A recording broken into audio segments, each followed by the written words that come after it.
As I reflect, I find perspective. During the best, the worst days of this life, you were always on my side.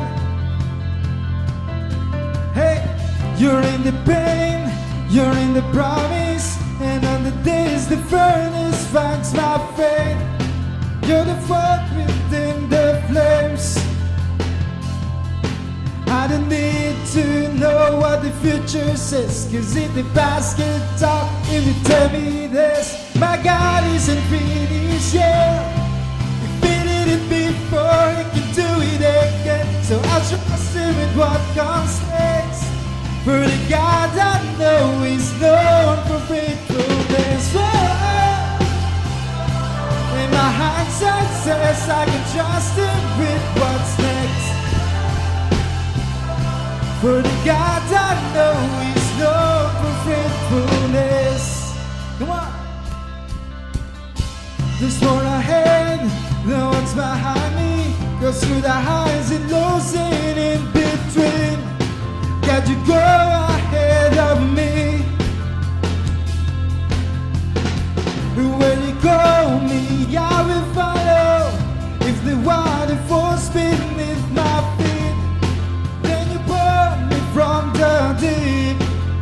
Come on, I don't need to know what the future says, 'cause if the past can talk, it will tell me this: my God isn't finished yet. Come on, He did it before, He can do it again. So I'll trust Him with what comes next.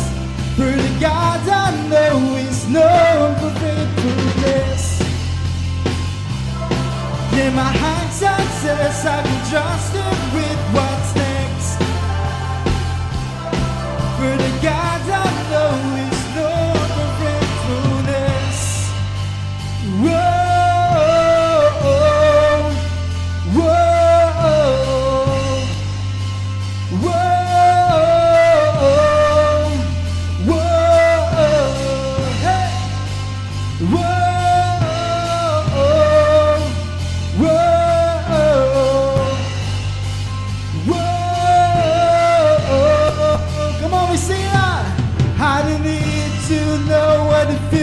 Says, 'cause if the past could talk, it would tell me this: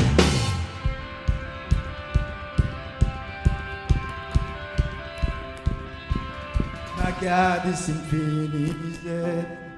If He did it before, He can do it again. So I trust Him with what comes next, 'cause my hindsight says I can count on this. My God isn't finished yet. If He did it before, He can do it again. So I trust Him with what comes next. For the God I know is known for faithfulness. Yeah, my hindsight says I can trust Him with what's next. For the God I know is known for faithfulness. Yeah. We worship you, Jesus. We worship you, Jesus.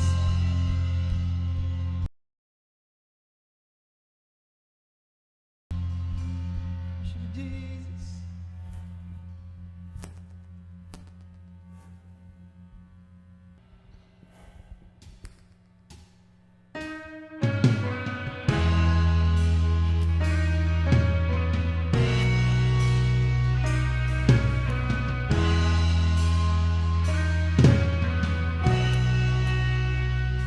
Si Yahweh ang tanging Diyos, may gawa ng lahat ng mabuti. Ang lahat ng nilikha mo'y sumasamba sa iyo. Ang aming bayay pinupuri ka, itinataas, dinadakila. Ang aming puso ay isang umaawit sa'yo. Mapalad ang bayan na iyong ibinukod, mapalad ang bansang sa'yo lamang sumusunod. Mag-ari ka't manan sa aming pagpupuri, ikaw lang, O Diyos.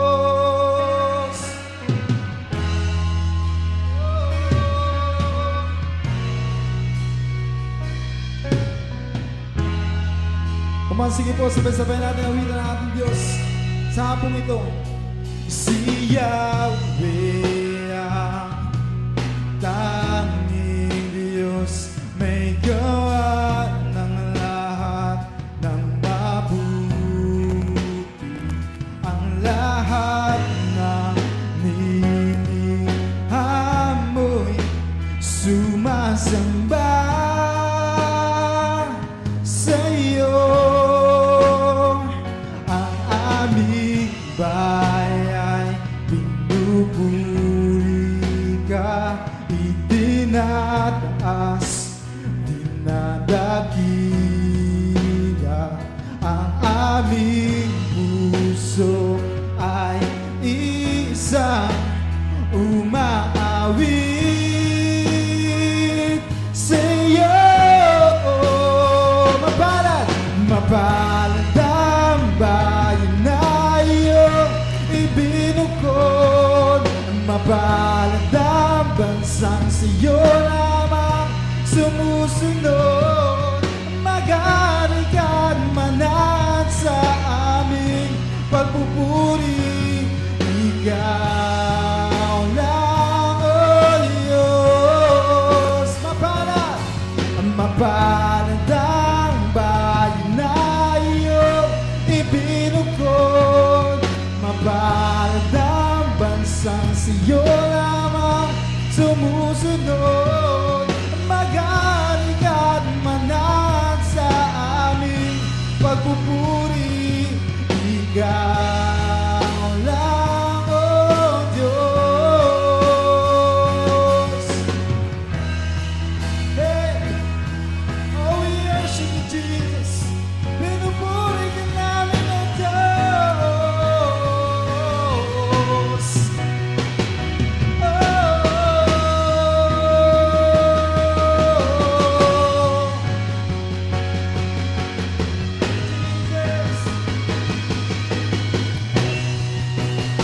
Come on, we sing it out. Alleluia, alleluia. Pinupuri ka namin. Alleluia, alleluia. Pinupuri ka namin. Come on, we sing it out. Alleluia, alleluia. Pinupuri ka namin. Alleluia, alleluia. Pinupuri ka namin. Mapalad ang bayan na iyong ibinukod, mapalad ang bansang sa'yo lamang sumusunod. Mag-ari ka't manan sa aming pagpupuri, ikaw lang, O Diyos. Mapalad, mapalad ang bayan na iyong ibinukod, mapalad ang bansang sa'yo lamang sumusunod.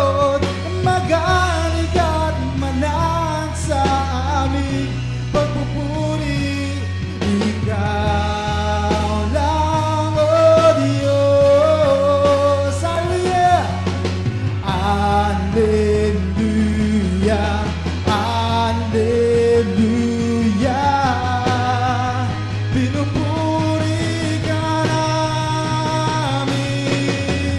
Hallelujah, hallelujah, pinupuri ka namin. Hallelujah, hallelujah, hallelujah, pinupuri ka namin. Hallelujah, hallelujah, pinupuri ka namin. Mapalad ang bayan na iyong ibinukod, mapalad ang bansang siyo lamang sumusunod.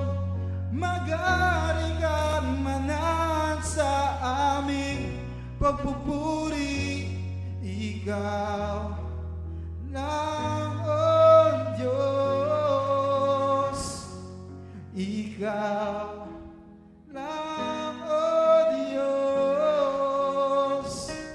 Ikaw lang, oh Diyos. Jesus' name, Jesus' name, oh God.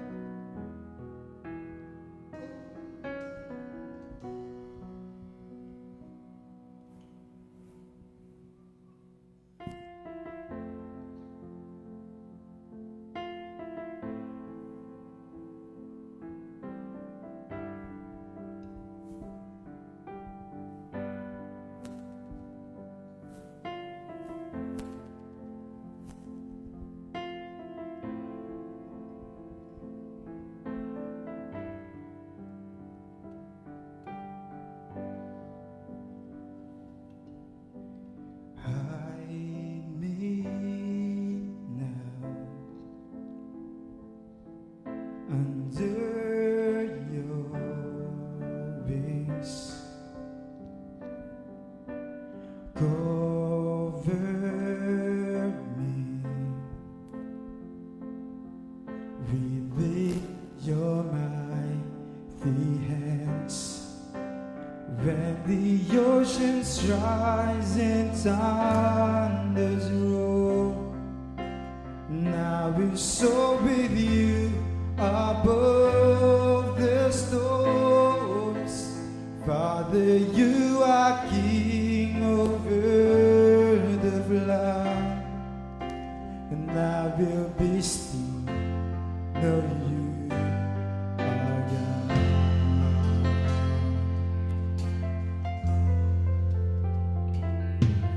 Find rest, my soul,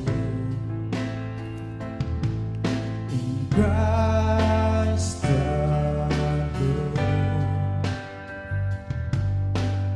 Know He's found in quietness and trust. When the oceans rise and thunders roar, and now we're so with you above the storms. Father, you are king over the flood, and I will be still, know you are God. When the oceans rise and thunders roar, and now we're so with you above the storms. Father, you are king over the flood, and I will be still, know you are God.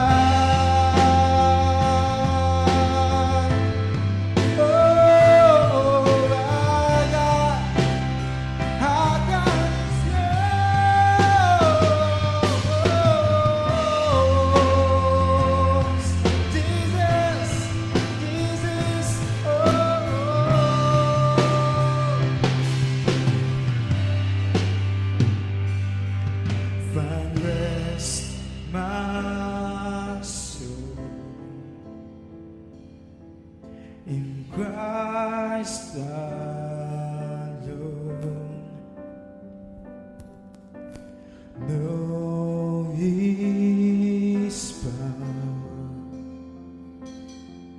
in quietness and trust.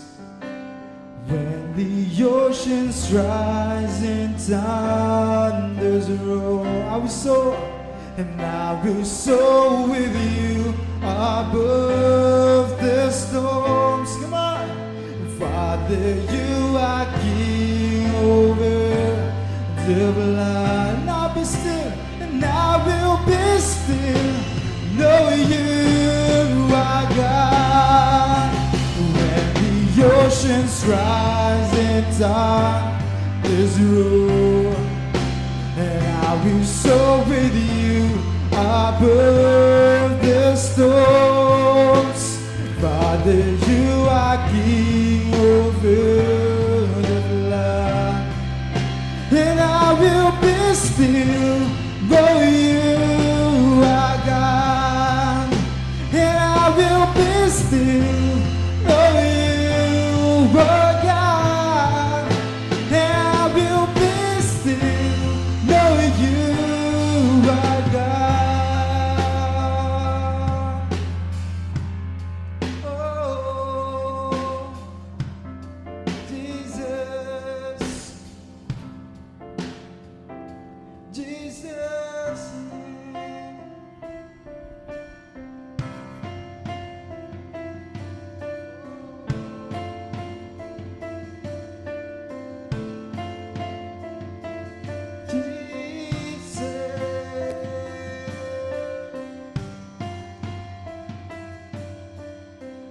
My hope is built on nothing less than Jesus' blood and righteousness.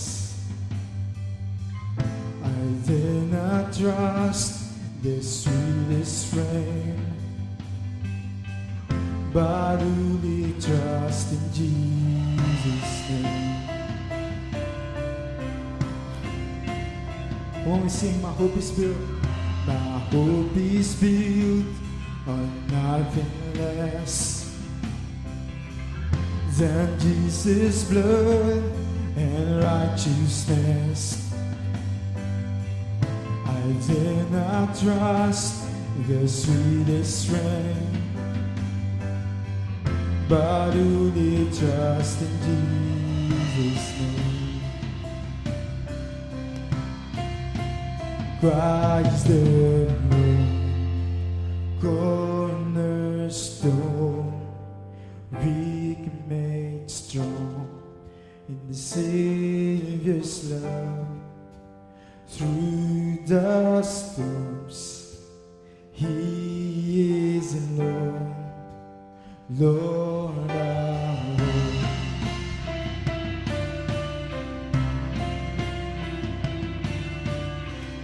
When darkness seems to hide His face,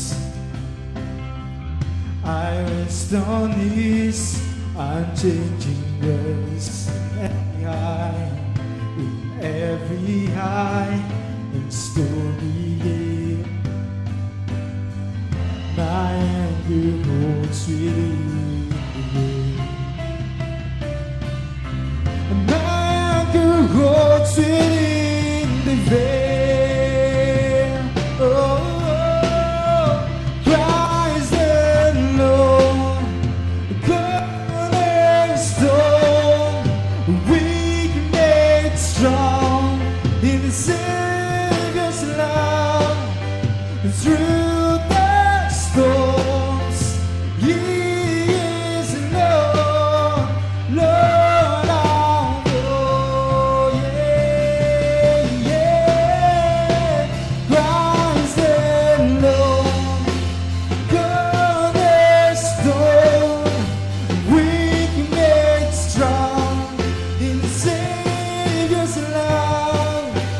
Through the storms,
when he should come with trumpet sound.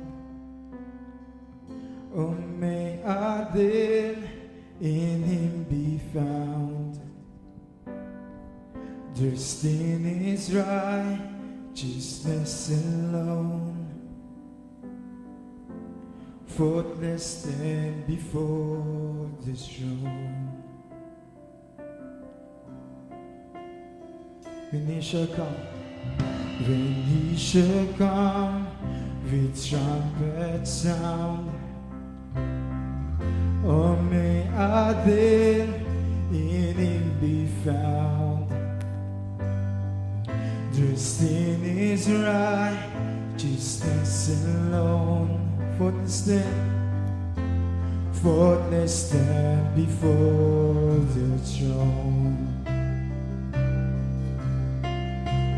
Christ the main cornerstone, weak made strong in the Savior's love. Through the storms, He is Lord, Lord our Lord. Come on, we sing it out. Christ the Lord, Christ the Lord, cornerstone, weak made strong in the Savior's love.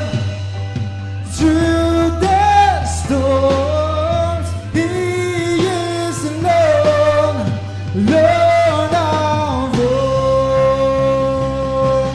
Yeah, rise and Lord, cornerstone, weak made strong in Savior's love.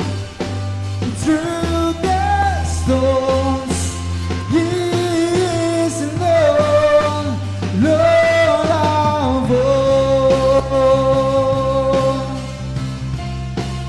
Lord of all. Yeah. Oh, we worship you, Jesus. Oh, we worship you, Jesus.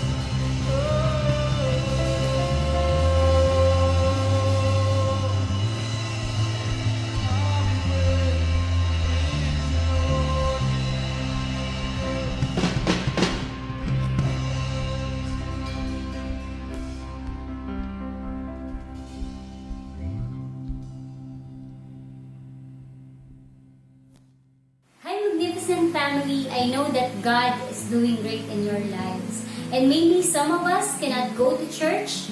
I know and always remember that we are the church and God is in the midst of us wherever we are in this time. Today, we give back because God provides for us, God protects us, and God will fulfill all His promises for us. In Proverbs chapter 11 verse 25 it says, "A generous person will prosper. Whoever refreshes others will be refreshed." But today, we will be generous not just for the people around us, but we will be generous to God by giving back our tithes and offerings. But the question is, can we still be faithful to give back our tithes and offering even if we're experiencing this type of crisis? Will you stay faithful to give back your tithes and offering even if you lose your job? But I know in this time, God is testing our faithfulness. God is testing our commitment. God is testing our generosity. This is the best time to say, God, I want to be faithful in my tithes and offering. Lord, I will stay faithful whatever happens, and I will give what is yours. And I know that God sees your heart. He will bless you. He will bless your family in all different ways. By that, our church is open to receive your tithes and offering wherever you are. Details and ways will be flashing on the screen.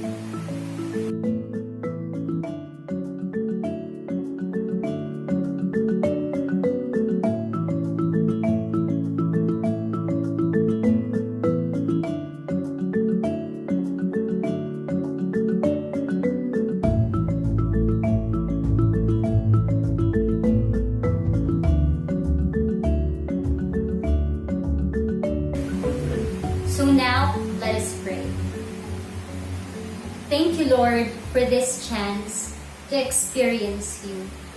Thank you, Lord, for your presence, for your goodness, for your provision, for your protection. And we know, God, that you will fulfill all your promises to us. You know what we are experiencing right now, and we know that you know what we are going through right now, and you hear our prayers. You hear the prayers of your people, Lord. Teach us to be committed. Teach us to be more faithful to you. Teach us to be generous, God. Not just in our tithes and offering, but teach us, God, to give and entrust our lives to you, whatever happens. Thank you, Lord. This is our prayer. In Jesus' name, amen.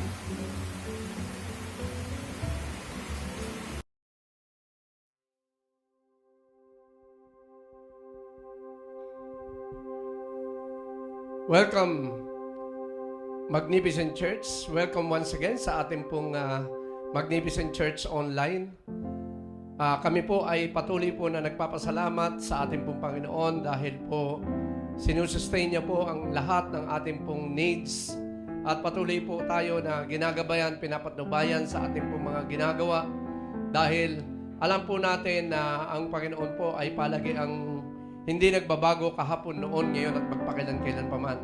At nagpapasalamat po kami sa araw po na ito dahil alam po natin na katatapos lang po kahapon ng ating pong Independence Day at napakahalaga po sa atin bilang mga Pilipino na tayo po ay nagsiselebrate po ng June 12 at ngayon po ay June 13 at pinapakita po ng Panginoon sa bawat sa atin na napakahalaga po talaga ng ating pong kalayaan. Dahil po dyan, ang ating pong pag-uusapan po walang iba kundi yung break free, yung freedom ng bawat isa po sa atin. At dahil po doon, tayo po ay hinihiling ko na manalangin upang tayo po ay gabayan, patnubayan ng ating pong Panginoon. Tayo po ay manalangin. Father God in heaven, in the mighty name of Jesus, by the power of the Holy Spirit, we thank you, O Lord, for the freedom that you have given us. We thank you, Lord, na alam po namin na ngayong araw po na ito, kami po, O Diyos, ay sasamahan mo. At bawat isa sa amin, O Diyos, ay pagpapalain mo. Thank you, Father God, sa iyo pong kalayaan na maluwalhati ng mga anak ng Diyos na pagkakaloob mo sa bawat isa sa amin at hayaan mo ng iyong pong salita ay patuloy na maukit sa puso ng bawat isa sa amin at may apply po namin sa aming pong buhay ang iyong pong mga salita. At marami pong salamat sa iyo po lang namin tinitiwala lubos ang lahat po ng ito sa tanging makapangyarihang pangalan ng aming Panginoon Jesucristo. Ang lahat po ay magsabi ng Amen and Amen. So, mga kapatid na minamahal at mga kaibigan, last Sunday po, ang ating pong pinag-usapan is Christ-centered life. Na I study about the Word, the prayer, obedience, and witnessing. This month po is month po ng June. At talagang yung buong month na ito ay talagang kung mapapansin po natin, napakahalaga po ng ating pong pinag-uusapan at ang ating pong sineselebrate nga po pagka ganito pong month, walang iba kundi ang Independence Day. At napakahalaga po sa mga Pilipino at bawat isa po sa atin na talagang makaranas po talaga ng tunay na kalayaan. At ang tunay na kalayaan po ay mararanasan lang po natin sa pamamagitan po ng ating pong Panginoon Jesucristo. So, break free ang encounter with the bondage breaker. And that is bondage breaker and that is Jesus Christ. So, ang text po natin ay matatagpuan po natin sa Luke chapter 13, verse 10 to 17. So, babasahin ko po sa Tagalog. Isang araw ng pamamahinga, si Jesus ay nagtuturo sa isang sinagoga. May isang babae roon na 18 taon nang may karamdamang sanhi ng isang masamang espiritu. Siya ay nakukuba at hindi na makaunat. Nang siya ay makita ni Jesus, tinawag siya at sinabi, "Magaling ka na sa iyong karamdaman." Ipinatong ni Jesus ang kanyang mga kamay sa babae at nooy din naibalik ang dati niyang postura at nagsimula siyang magpuri sa Diyos. Ngunit nagalit ang tagapamahala ng sinagoga sapagkat nagpagaling si Jesus sa araw ng pamamahinga. Kaya't sinabi nito sa mga tao, may 6 na araw na inalaan upang kayo'y magtrabaho. Sa mga araw na iyon, kayo pumarito upang magpagaling ng mga sakit at huwag sa araw ng pamamahinga. Sinagot siya ng Panginoon, mga mapagkunwari, hindi ba't kinakalag ninyo sa sabsaban ang inyong baka o asno at dinadala sa painuman kahit sa araw ng pamamahinga? Ang anak na ito ni Abraham ay ginapos ni Satanas sa loob ng 18 taon. Hindi ba dapat siyang kalagan kahit sa araw ng pamamahinga? Napahiya ang lahat ng kumakalaban kay Jesus dahil sa isinagot niya. Natuwa naman ang mga tao dahil sa lahat ng mga kahangahangang bagay na ginawa niya. This passage is all about how Jesus can set us free. Napakaganda po na maunawaan po natin na pinapakita po ng talata na papaano po tayo makakalaya sa ating pong masamang kalalagayan. As we watch Him deliver this sick woman from the bondage of her sickness, we get a picture of what we can do for us. He can do anything else but to set us free. If we will come to Him, let's spend a few minutes in this passage together as we share some thoughts with you on the subject, break free, an encounter with the bondage breaker. Perhaps today will be the day when you identify that which binds you and you get free from it forever. So, number 1 po, the bondage. Basahin po natin yung verse 10 and verse 11. On a Sabbath, Jesus was teaching in one of the synagogues, and a woman was there who had been crippled by a spirit for 18 years. She was bent over and could not straighten up all. So yung bondage means, number 1, is slavery on involuntary slavery. Number 2, the state of being bound by or subjected to some external power or control. Our scripture's passage tells us a story of a woman who is burdened. This woman is way down under the circumstances of her life.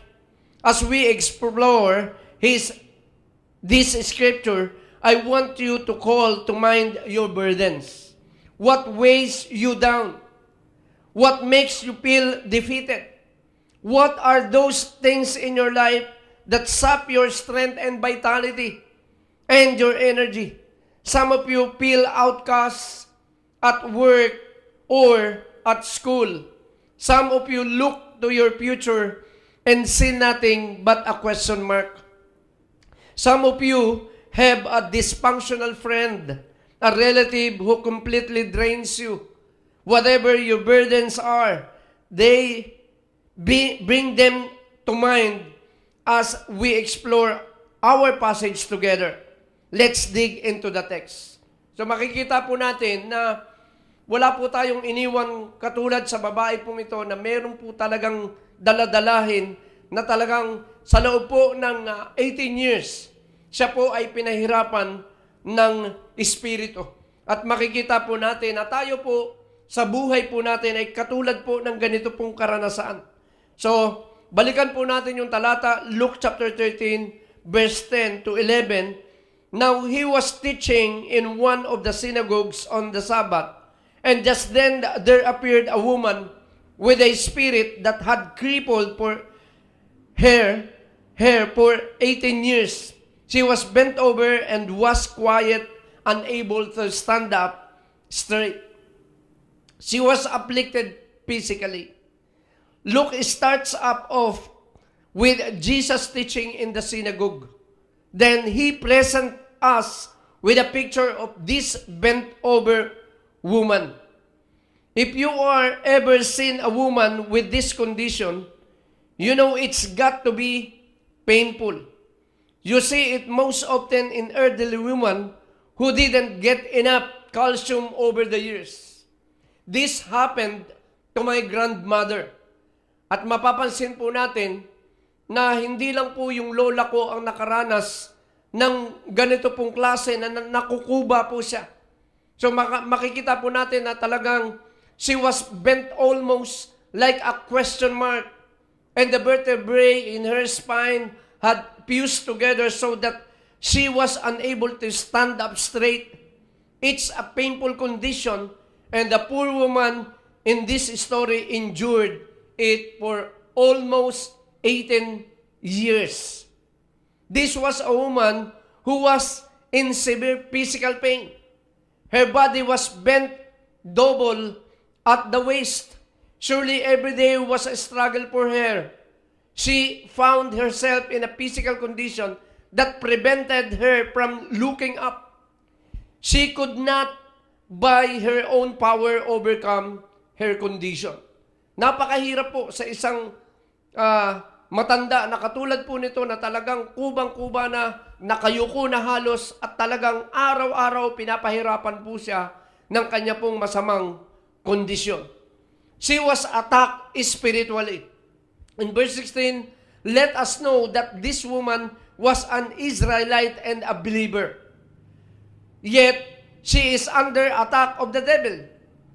Satan has bound her and has caused her body to be broken by her affliction. So, minsan sa karanasan po natin, ang talagang nararanasan ng mga may sakit at may karamdaman, Satan attack to those person.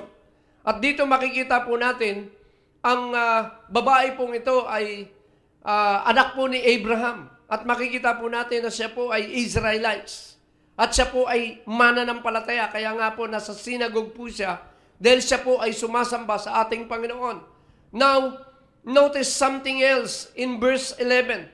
Luke attributes this condition to a spirit. So nakita po ito ni Lucas.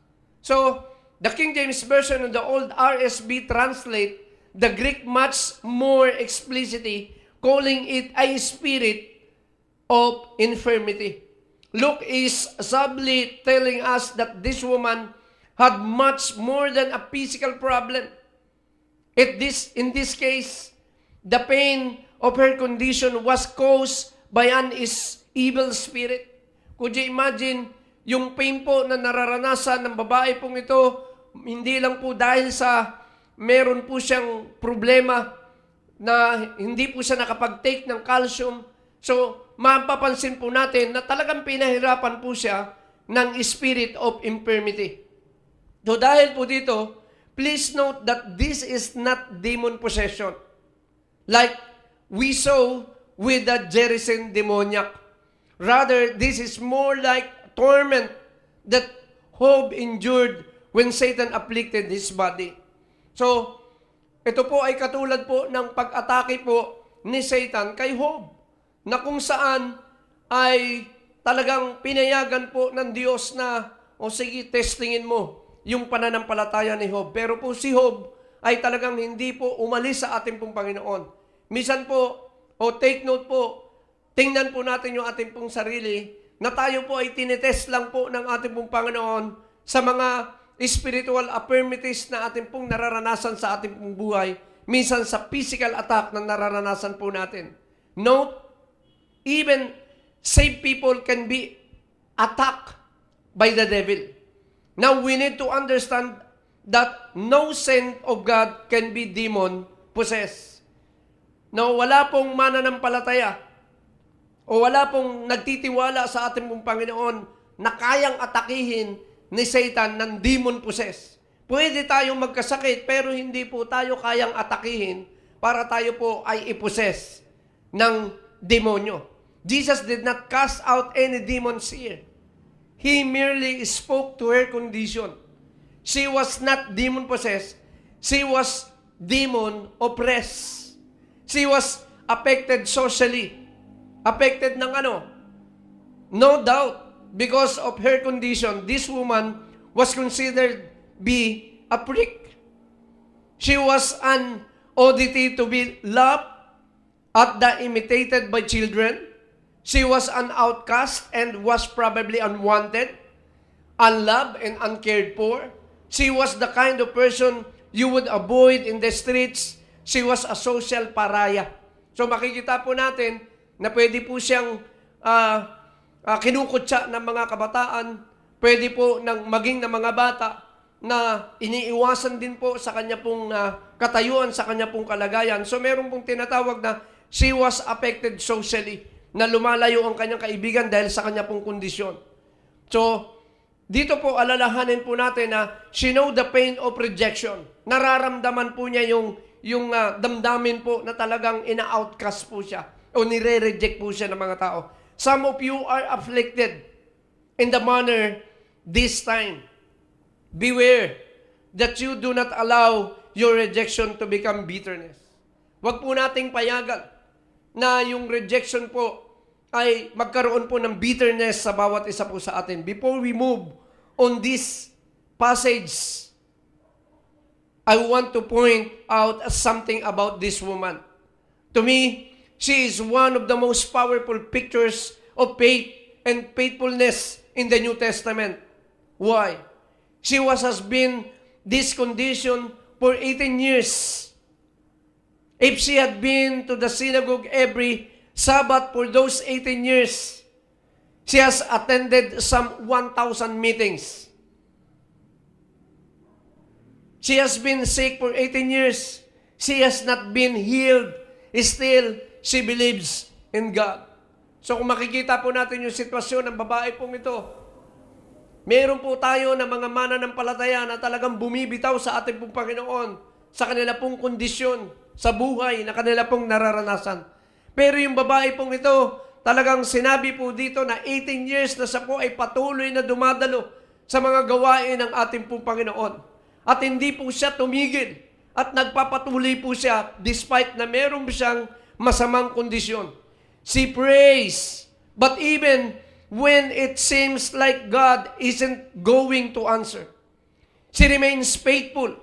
She comes to the services in spite of the fact that no one would think a thing about her if she did not. She had suffered for years when God had only watched. Still, she remained faithful. What a rebuke she is to the mentality that abounds today. If we have an headache, we run to the medicine bottle and knock ourselves out. She was bent double, yet she came to the house of God to worship. May ilan sa atin, pagka sumakit ang ulo, hindi na magti-church. Hindi na lalapit sa ating pong Panginoon. Sa medicine ka agad. Hindi ko po sinasabi na hindi po natin kailangan ng medicine. Pero po, ang pinaka-medicine po natin, walang iba kundi ang Diyos po natin at sa Diyos lang po natin makikita when we worship God, we receive healing. So dito po makikita po natin na malaking acknowledgement ng babae pong ito, walang iba kundi sa Diyos na pinagbumulan ng kagalingan. At makikita po natin kung ano po yung bondage na kanya pong naranasan. So number 1 po, the bondage, pinakita po sa atin. Ngayon, papakita naman sa atin pangalawa, the breaker. Verse 12, when Jesus saw her, He called her forward and said to her, "Woman, you are set free from your infirmity." Verse 13, then He put His hands on her, and immediately she straightened up and praised God. Hallelujah. Dito po, makikita po natin, at verses 12 and verse 13, the woman does not call attention to herself, crying out, "Lord Jesus, have mercy on me." Hindi po yun ang ating pong makikita. Jesus notices her, that Jesus calls out to her. Jesus frees her from her bondage by freeing this woman from the evil spirit. Jesus demonstrates His authority over the spiritual realm. He demonstrates that the new kingdom has come. He demonstrates the truth that Satan has been bound of the kingdom of God is victorious. Dito po makikita po natin na anumang bondages na meron po tayo, ipinapakita lang po ni Jesus na He has the authority. Ipinapakita po ni Jesus na nasa kingdom of God tayo at lahat po ng meron pong oppression, lahat po ng merong infirmities, ang kailangan lang po natin walang iba kundi si Jesus Christ. Dahil siya po yung breaker. Siya po yung magpapalaya sa bawat isa po sa atin. Maging sa sakit at karamdaman, maging sa kasalanan, not only have been freed from spiritual bondage, but we've also been freed from bondage of the law. Look at the verse 14. The synagogue leader responds in a very interesting way. He doesn't address Jesus. He addresses the crowd. He doesn't refute what Jesus has done. He says, "Here is my teaching." What we see is the battle of two authorities. The synagogue leader desperately trying to hold on to his control by binding the people to his narrow interpretation of the law. And Jesus proclaiming freedom to follow the intent of the law. So makikita po natin, there are two kinds of authorities. Authorities ng synagogue leaders and authorities po ni Jesus. Na dito pinapakita po ng authorities o synagogue leader na yung kanya pong authorities is binding or controlled by binding people to his narrow interpretation of the law. And Jesus is proclaiming freedom. Magkaiba po sila. Si Jesus Christ po ay talagang nagpapalaya, pero po itong synagogue leader ay talagang binabind po niya lalo ang tao sa kanyang masamang kalagayan because of the law. Freedom to follow the intent of the law. But look what Jesus says in today's story. Notice the language that Jesus uses of freedom and bondage. The synagogue leader uses the word therapeo. The word of healing.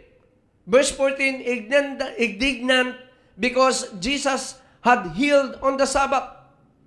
The synagogue rulers said to the people, "There are 6 days for work, so come and be healed on those days, not on the Sabbath."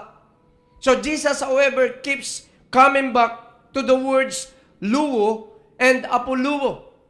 Ito pong Greek word na ito, meaning the words of two releasing and loosing the bonds. In verse 12, when Jesus saw her, He called her forward and said to her, "Woman, you are set free from your infirmity." Verse 16, then should not this woman, a daughter of Abraham, whom Satan has kept bound for 18 long years, be set free on the Sabbath day from what bound her?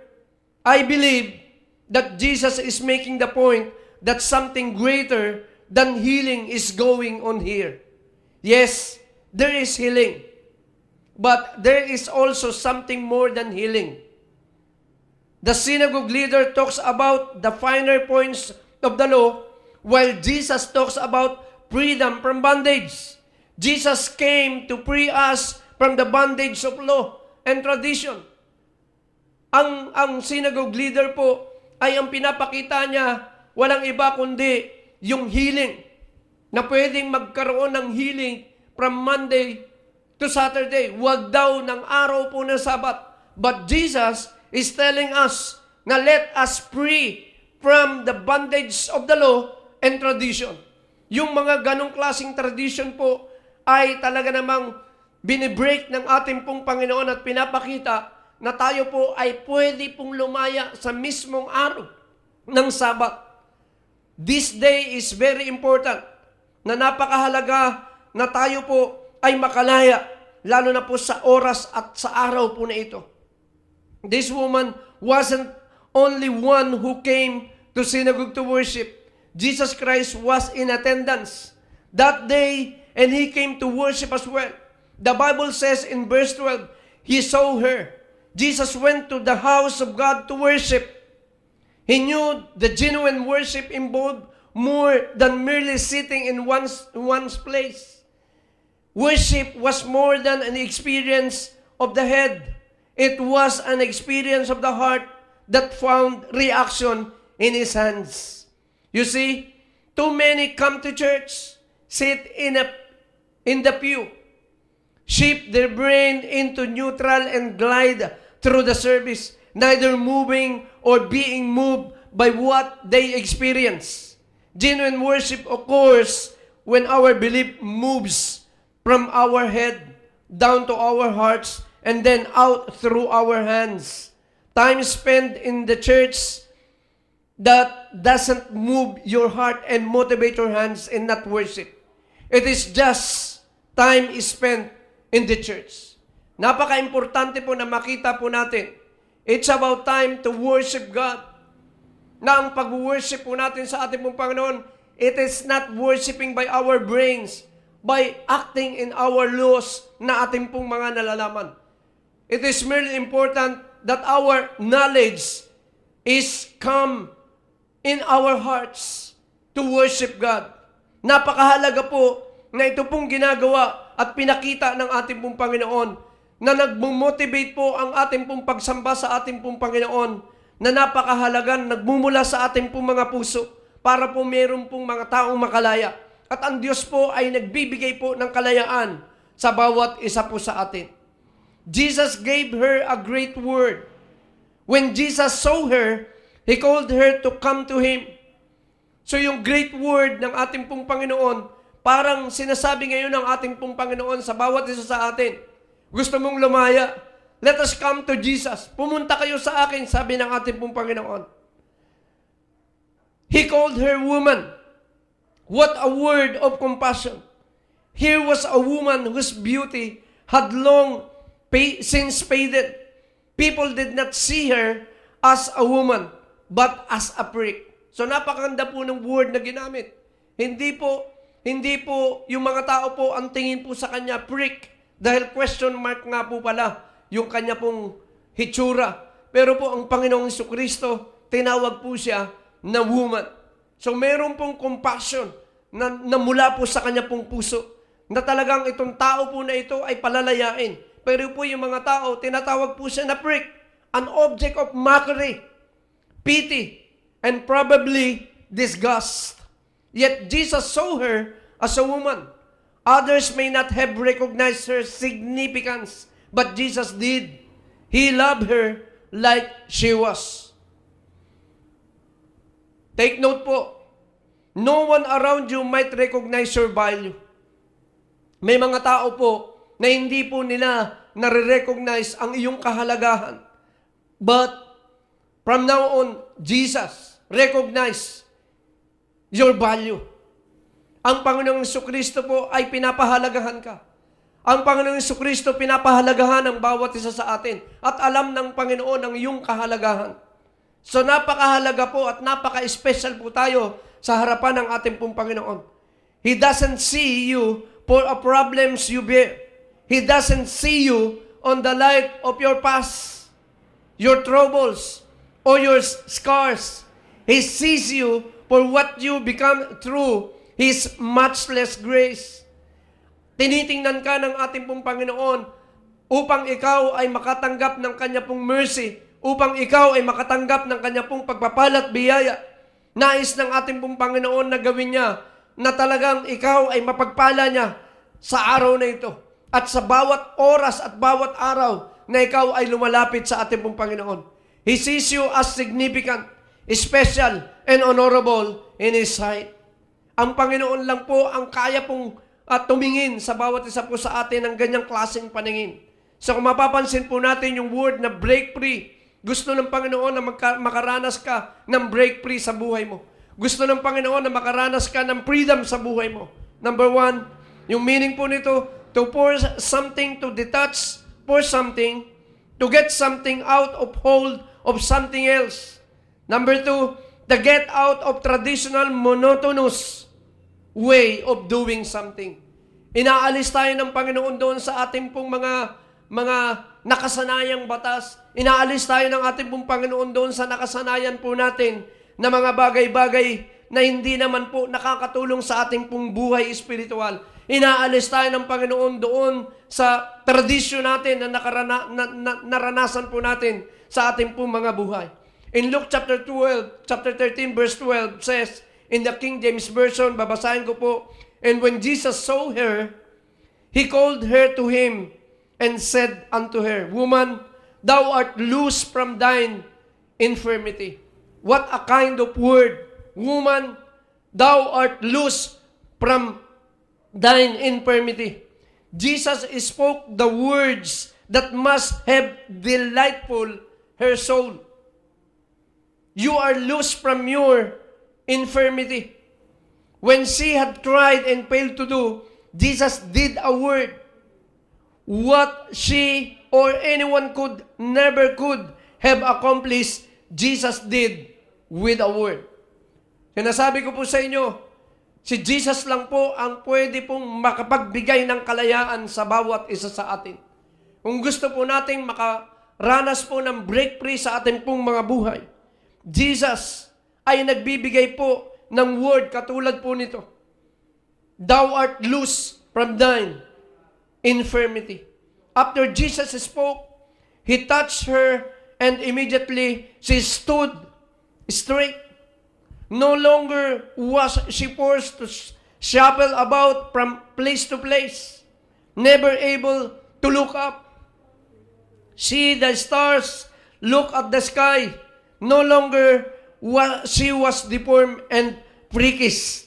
No longer would she be the brunt of jokes and an object of mockery. She had been healed. Pinagaling siya ng ating pong Panginoon. Paalala lang po, a short reminder for each and everyone. What Jesus did for her, she has the power to do for you. He can break the bonds that hold you down and set you free. You need His touch in your life. Wala pong ibang pwedeng humipo ng iyong masamang kalagayan kundi ang ating Panginoong Jesucristo. Yung kalayaan na maluwalhati ng mga anak ng Diyos, ang Panginoong Jesus Christ lang po ang kayang makapagbigay sa iyo nito, sa iyong buhay. Kung masyado kang nahihirapan, tutulungan ka ng ating pong Panginoon. You need to get to Him and look to Him for deliverance. Kailangan nating lumapit sa ating pong Panginoon. Kailangan po nating tingnan ang ating pong Panginoon dahil siya lamang po ang makakapagbigay po sa atin ng kalayaan. This woman's affliction was caused by Satan. Jesus rebuked the influence of the devil in her life and set her free. Kayang-kayang i-rebuke ni Jesus ang masamang kalagayan mo na talagang masamang kalagayan na kung saan si Satan masyado ka nang pinahirapan ng mahabang panahon. 18 years, kayang-kaya ng ating pong Panginoon. 5 years ka nang pinahihirapan, 10 years ka nang pinahihirapan ng iyong sakit, ng iyong karamdaman na inilagay ni Satanas sa buhay mo. Ang kailangan mo lang, lumapit ka sa ating pong Panginoon. Kaibigan, minamahal, napakahalaga mga kapatid, na He waits to do something for you today. Nag-aantay po ang ating pong Panginoon at meron pang siyang magandang bagay na gagawin sa buhay mo. Because when we are bound, we are useless to the Lord and cannot contribute to the kingdom work of the Savior. Jesus was a plan to set you free. Kasi po pagka tayo po ay masyado pong nahihirapan at hindi po tayo makagalaw sa ubasan ng ating pong Panginoon, ang Diyos po ay talaga namang binibigyan ka ng pag-asa para ikaw ay magamit ng ating Panginoon sa kanyang ubasan. Kailangan mong lumaya para ikaw ay magamit ng ating pong Panginoon sa kingdom of God.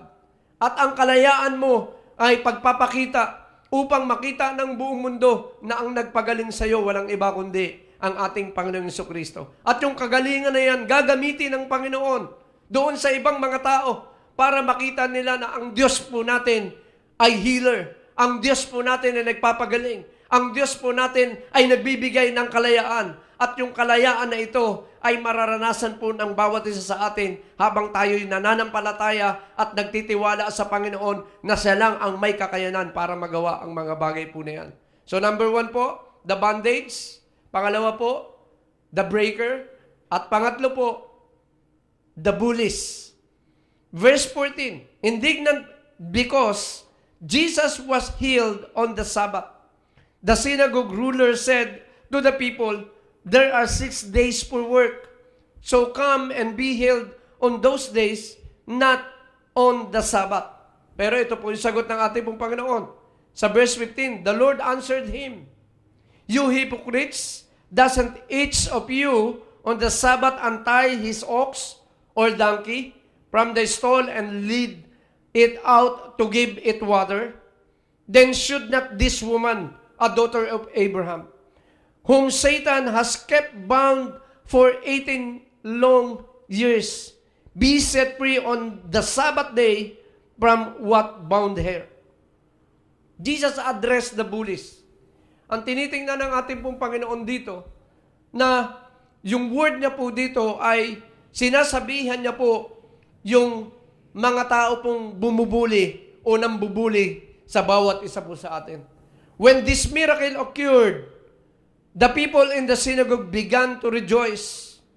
Ang mga tao po ay talagang tuwan-tuwa dahil kung makikita po natin, pinagaling po ang babae pong ito ng ating pong Panginoon. At yung kalayaan po na ito ay talagang parang yung mga tao tuwan-tuwa po sa kanila pong nakitang himala na ginawa ng ating pong Panginoon sa babae pong ito.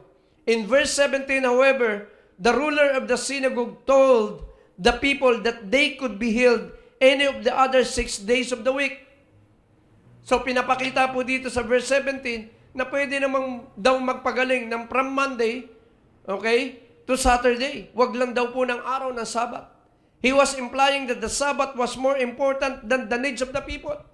Ipinapakita niya na ang araw daw po ng Sabbath ay talaga namang was more important than the needs of the people. So hindi po niya nakikita na ang Panginoong Jesucristo po ay talaga namang nirebuke po siya. Jesus rebuked this idea and merely told this man that he was placing the needs of animals above the needs of people. In fact, Jesus tells him that he is a hypocrite. Yan po yung problema po natin sa loob po ng church. Yan po yung problema po natin sa loob po ng mga simbahan. May mga tao po na sumasamba na talaga namang hypocrite. Hindi po nila tinitingnan yung pangangailangan po ng mga tao. Ang tinitingnan lang po nila, mahalaga araw ng linggo ngayon. Mahalaga araw ng Sabat ngayon. He loves his religion more than he loves God or God's people. Si Jesus po, talaga namang pinapakita po sa atin ang bagay po na ito ay ginagawa po ng mga tao pong spiritual bullies na talagang mga tao pong mga hypocrite. Spiritual bullies are more concerned in tradition than transformation. Take note po, when this man went to the house of God, he was concerned about his religion and his reputation.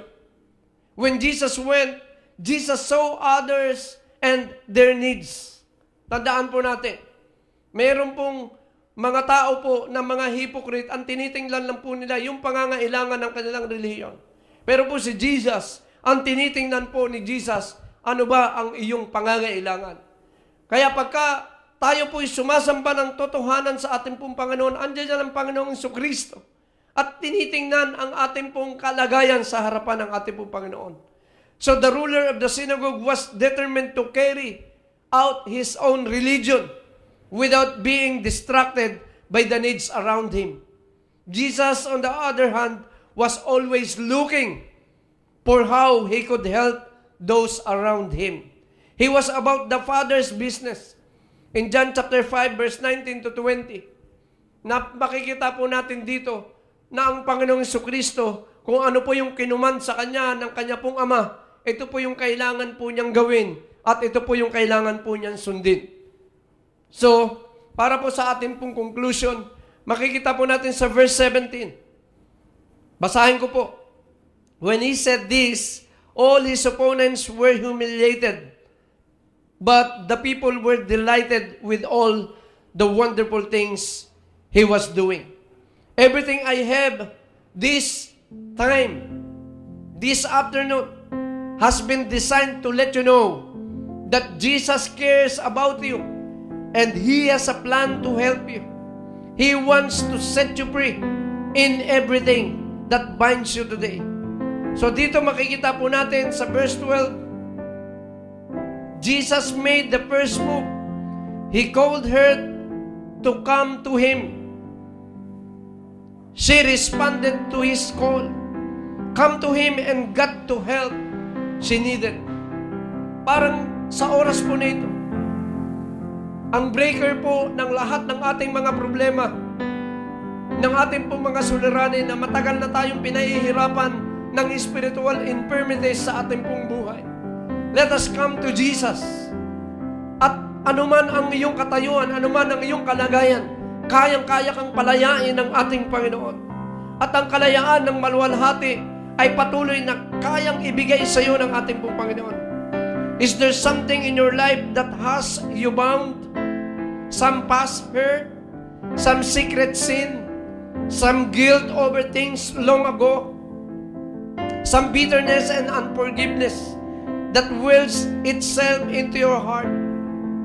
Maybe ikaw ang masyadong matagal nang pinahihirapan ng iyong guilt, ng iyong pong galit, ng iyong pong kasalanan, ng iyong kasamaan, na meron kang mga sikretong kasalanan na nagawa mo noon. It's about time na ikaw ay makalaya, kapatid. Let us come to Jesus. At si Jesus lang po ang makakapagbigay sa iyo ng kalayaan. He will save you if you will come.